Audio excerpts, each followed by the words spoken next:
প্রথমে আমরা ভূমিহীন প্রান্তিক এবং ক্ষুদ্র কৃষক তাদের কাছে আমরা ধীরে ধীরে পৌঁছাবো। গ্র্যাজুয়ালি আমরা উন্নতি করবো, সময় লাগবে। আসসালামু আলাইকুম, কেমন আছেন? আমি আছি আলহামদুলিল্লাহ ভালো। ধরবো আপনাকে নতুন বছরের শুভেচ্ছা। জানতে ইচ্ছে করছে এই দিনটাকেই কেন বেশি এটা আমি একটু আগে বক্তব্যেও বলেছি, আসলে যদিও উৎসবের দিন কিন্তু এটা এখন যেভাবেই হোক এটা একটা সামাজিক অনুষ্ঠানের রূপ নিয়েছে, কিন্তু এটা তো আসলে সামাজিক অনুষ্ঠান।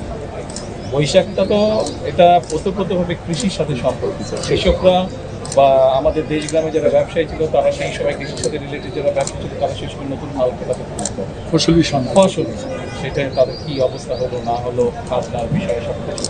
তো সেই জন্যই যেহেতু বৈশাখটা আসলে কৃষির সাথে সম্পর্কিত, সেই জন্যই আজকের দিনটাকে বাড়তি একটু সুখ বলতে পারেন।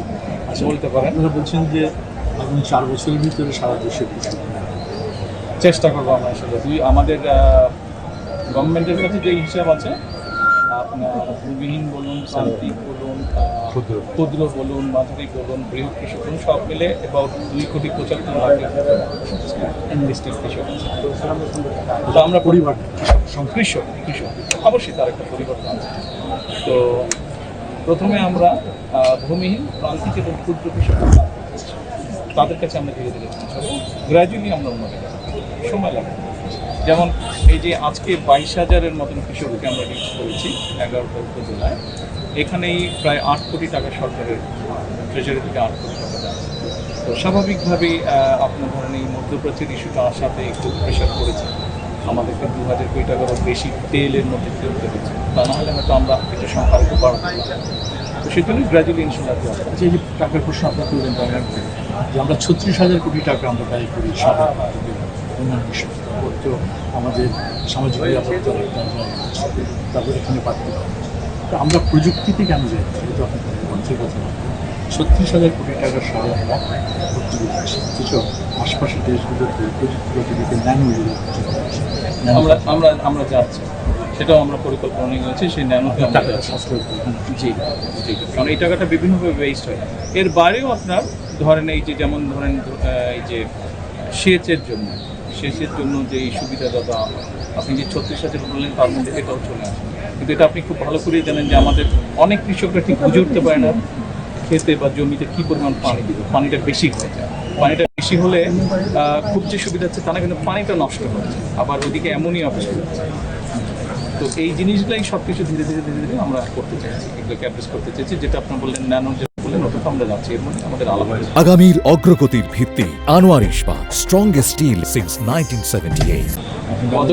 গতকাল আমরা কিছু এই কৃষির সাথে রিলেটেড বিভিন্ন ব্যবসায়ীর সাথে বসেছিলাম, আপনিও চিনেন, আপনি খবর দিয়েছেন। তো তাদের মধ্যে অনেক ইন্টারেস্টেড যারা এই কাজটা করে, তাদেরকেও আমরা পলিসিগত সাপোর্ট দেবো যাতে এই জিনিসটা ইন্ট্রোডিউস করতে পারি। আমি এই মুহূর্তে উপস্থিত একাত্তর হচ্ছে একটি বিষয়। আজ থেকে 40 বছর অগাস্টে 1994 সালে প্রয়াত প্রধানমন্ত্রীর সাথে মৎস্য মেলা পরিচালনা, সেখানে তার কাছে একটা প্রশ্ন কৃষক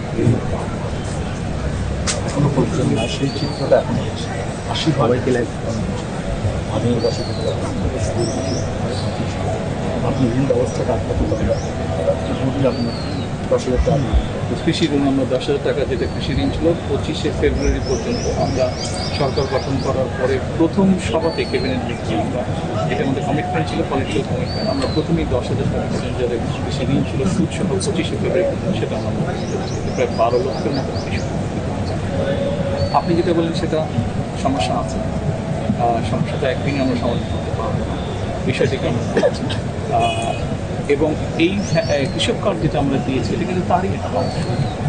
জি, এটা তারই একটা অংশ, যাতে করে কৃষক ঋণটা না হলেও ওই টাকাটা দিয়ে সে এখানে কিন্তু শুধু যে আজকে যে ধান চাষ করছে বা মাছ চাষ করছে শুধু যে তারা পাচ্ছে তা না, এখানে কিন্তু যে মৎস্য চাষের সাথে জড়িত আমার সেও কিন্তু আছে।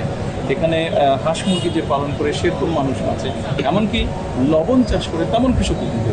তো আমরা ধীরে ধীরে সব ধরনের কৃষককে আমরা তাদের সকলকে এটার আহ্বান, ওদের সকলকে পয়লা বৈশাখের নতুন বছরের বাংলা নতুন বছরের শুভেচ্ছা। সকলে ইনশাআল্লাহ ভালো থাকবেন, সুস্থ থাকবেন। আসুন সকলে মিলে আমরা আমাদের প্রত্যাশিত বাংলাদেশকে গড়ে তুলি। সকলে মিলে আমরা একটু পরিশ্রম করি, একটু কাজ করি, যে যার অবস্থান থেকে আমাদের সঠিক দায়িত্ব পালন করি, ইনশাল্লাহ আমরা আমাদের প্রত্যাশিত বাংলাদেশ গড়ে তুলতে সক্ষম হব। ধন্যবাদ।